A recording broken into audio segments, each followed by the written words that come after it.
Hello. So, this is the first of a two-part video series on first what cults are and what tactics do they use to maintain membership, and then two, how to start writing your own cult, and then some examples from past students. So, this is paused, which is a shame. By the way, this is an old screensaver from like Windows 98 or 95. I just think it's neat. So, in the first part here, introduction to cults. What is a cult? And what are some tactics that they use? So, first and foremost, what are they? And yeah, I know this looks unprofessional, but I want to see the timer. So, a cult is a small group of people who are devoted to intense religious, spiritual, or philosophical beliefs. That's what Wiki's going to tell you, so I just thought I'd put it here for you. How are they different from organized religions like Catholicism or Judaism or Islam?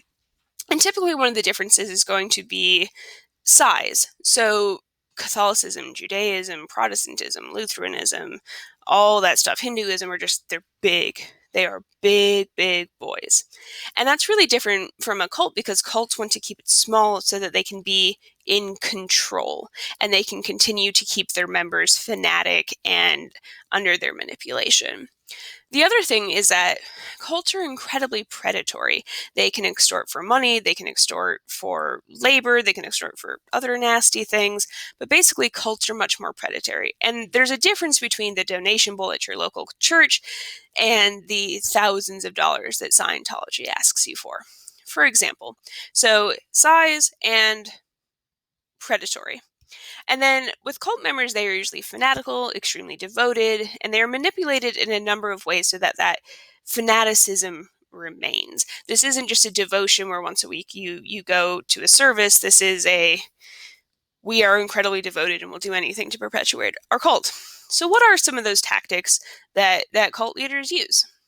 Well, there is, if this will ever load, depluralization. So they are isolated from friends and family, basically doing all of these tactics to make you feel like friends and families are the enemy, or that they won't understand you, or that they are cruel to you. There's de-individualization, stripping away your personal identity for a collective identity so that you are not yourself, you are an us. Dehumanization.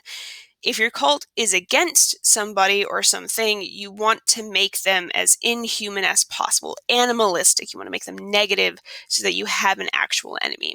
And with demonization, it's sometimes taken to like one higher level where you start to believe in like devils and demons and attribute that to your enemies. Shame and humiliation is the last one, where you shame people into staying. Shame can be a really useful tactic. So when you go to design your own cult, think about these elements. Don't try to make it just like a nice flowery organization to be part of. Think about that manipulation and that predatory stuff, but like still have fun. I'm not asking for you to like make the world evil or any of that stuff, but useful things to think about.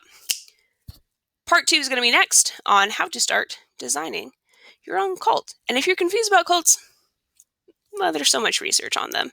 But this is a nice little brief overview. I still don't have a YouTube sign off. So, I